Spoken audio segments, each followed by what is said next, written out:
दोस्तों देखिए हिंदी स्टोरी बहुत ही बढ़िया कहानी है। सास बहू की कहानी है। अमीर बहू मनीष एक गरीब ऑटो रिक्शा सास। चलाता था। जब वो 15 साल का था तब उसके पिता का देहांत हो गया। इसी कारण मनीष को ही घर की जिम्मेदारी उठानी पड़ी और कॉलेज की पढ़ाई छोड़कर पिता के ऑटो चलाने का काम मनीष ने संभाल लिया।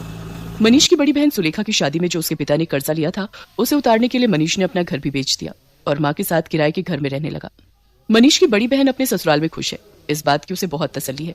माँ, सुलेखा दीदी का मेरे मोबाइल पर फोन आया है। तुम बात कर लो, फिर मैं ऑटो लेकर काम पर निकलता हूँ। हेलो सुलेखा दीदी, ये लो माँ से बात करो। हाँ बेटी, अपना ध्यान रखा कर, खूब खाया पिया कर, इससे बच्चे की सेहत पर अच्छा असर होगा। बस यही इच्छा है कि जल्दी से मैं नानी बन जाऊँ और मनीष मामा। अपने बहन से हाँ बहुत वो प्यार तो है। करता है। अब मामी कहलवाने वाली बस आ जाए तो मैं सुकून से तीर्थ यात्रा पर निकल जाऊंगी। नहीं, अपने नाती पोतों को खिलाकर ही तीर्थ यात्रा पर जाऊंगी। माँ, बस मनीष के लिए अच्छी सी लड़की ढूंढ लो जो घर संभाल ले। माँ, मुझे देर हो रही है, बाद में बात कर लेना। अच्छा सुलेखा, मैं तेरे से बाद में बात करती हूँ, मनीष को देर हो रही है। मनीष ऑटो लेकर काम पर निकलता है। उसे पहले ही बहुत देर हो चुकी थी, पर रास्ते में जाम भी बहुत था। वो सवारी का इंतजार कर रहा था, तभी उसका एक साथी जो उसकी तरह ऑटो चलाता था वो किसी लड़की से झगड़ रहा था। अरे देखिए मैडम, ऐसा थोड़ी होता है? जब आपने मुझे यहाँ छोड़ने के लिए पैसे तय किए हैं तो चुपचाप मेरे पैसे दे दो ना। भैया, मैंने आपको बोला ना, मेरा पर्स रास्ते में कहीं गिर गया। मेरा मोबाइल फोन भी उसी में है और सारे पैसे भी। मेरा पर्स कहीं नहीं मिला। मैं तुम्हें बोल रही हूँ ना, मुझे अपना नंबर दे दो, मैं तुम्हारे नंबर पर पैसे भेज दूंगी। अभी मुझे देर हो रही है, मुझे सामने होटल में एक फंक्शन में पहुंचना है। क्या हुआ निरंजन, लड़ क्यों रहे हो सुबह सुबह? अरे देखना यार, सुबह सुबह पैसे सवारी मिली और वो भी मुझे पैसे देने के लिए मना कर रही है। इन मैडम का पर्स कहीं खो गया है और मुझसे कह रही है कि पैसे बाद में देंगी। अरे ऐसा थोड़ी होता है भाई। कोई बात नहीं निरंजन, कभी कभी किसी की परेशानी को भी समझना चाहिए। एक काम कर, तेरे कितने पैसे बने मैं दे देता हूँ, ये मैडम मुझे बाद में दे देंगी। मनीष निरंजन को ऑटो के 200 रुपए दे देता है। Thank you so much. मेरा नाम अर्चना है। आप मुझे अपना नंबर दे दो, मैं आपके नंबर पर ऑनलाइन पेमेंट भेज दूंगी। बाकी अगर मुझे देर ना होती तो मैं आपको अभी पैसे दे देती। कोई बात नहीं मैम, ये लीजिए मेरा नंबर। अर्चना नाम की वो लड़की मनीष का मोबाइल नंबर ले लेती है और अगले दिन मनीष के मोबाइल पर पैसे ट्रांसफर कर देती है। आपके पैसे मैंने अकाउंट में भेज दिए हैं, आप चेक कर लीजिए। और कल के लिए एक बार फिर से थैंक यू, आपने अनजान होकर भी मेरी मदद की। अर्चना और मनीष बात करने लगते हैं। अर्चना को मनीष से बात करना बहुत अच्छा लग रहा था।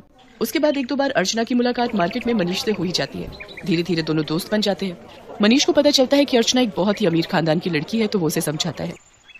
अर्चना, तुम बहुत ही अमीर खानदान की लड़की हो। तुम में और मेरे में जमीन आसमान का फर्क है। मैं एक मामूली ऑटो रिक्शा चलाने वाला गरीब लड़का हूँ। तुम्हारा और मेरा यूं दोस्ती रखना ठीक नहीं है। प्लीज तुम मुझसे मत मिलो। तुम ना मिलने की बात कर रहे हो, पर आज तो मैं तुम्हें अपने प्यार का इजहार करने आई थी। मैं तुम्हें बहुत पसंद करती हूँ मनीष। मैं अपनी आगे आने वाली पूरी लाइफ तुम्हारे साथ मिलकर जीना चाहती हूँ। कहते कहते अर्चना फूट फूट कर रोने लगती है और मनीष उसे गले लगा लेता है। अर्चना अपने मम्मी पापा से इस बारे में बात करती है और जबरदस्ती मनीष से शादी करने के लिए मना लेती है। इधर मनीष भी अपनी माँ और बहन से इस बारे में बात करता है और एक शुभ मुहूर्त में दोनों की शादी हो जाती है। अर्चना का स्वभाव बहुत अच्छा था। उसे इस बात से कोई फर्क नहीं पड़ता था कि उसकी ससुराल गरीब है। ना ही उसने कभी इस बात की कोई शिकायत की। अर्चना, तुम मेरे साथ शादी करके खुश तो हो ना? हाँ मनीष, मैंने तुम्हें दिल से प्यार किया है। मैं तुम्हारे साथ बहुत खुश हूँ। माँ जी, सुलेखा दीदी सब मुझे कितना प्यार करते हैं। मुझे तो महसूस ही नहीं हुआ कि मैं अपना घर छोड़कर आई हूँ। तभी अर्चना की सास भी आ जाती है। जीती रहो बहू, हम बहुत भाग्यशाली हैं कि इस घर को तुम्हारे जैसी बहू मिली। अर्चना भाभी, ये देखो, मैं आपके लिए नई साड़ी लाई हूँ। आज आप शाम को कीर्तन में यही पहनना। सुलेखा दीदी, ये साड़ी तो बहुत सुंदर है, ठीक है, पर एक शर्त पर। आज आप मुझे खुद तैयार करोगे, प्रॉमिस? अर्चना की बातें सुनकर सुलेखा की आंखों में आंसू आ जाते हैं। उसने कभी सोचा ही नहीं था कि उसे इतनी प्यारी भाभी से इतना प्यार और सम्मान मिलेगा। सचमुच कुछ ही दिनों में अर्चना ने सबके दिल में एक अलग जगह बना ली। अब तो अर्चना के बिना कोई भी नहीं रहता था। सुलेखा के बेटा पैदा होता है। इधर अर्चना भी गर्भवती हो जाती है। अर्चना के मां बनने के बारे में जब उसके मम्मी पापा को पता चलता है तो वो उसे मिलने के लिए उसके ससुराल आते हैं। पर अर्चना का घर देखकर दोनों ही मुंह बनाने लगते हैं। अर्चना, तुम अपने मम्मी पापा के पास बैठो, रसोई से चाय और नाश्ता मैं ले आती हूँ।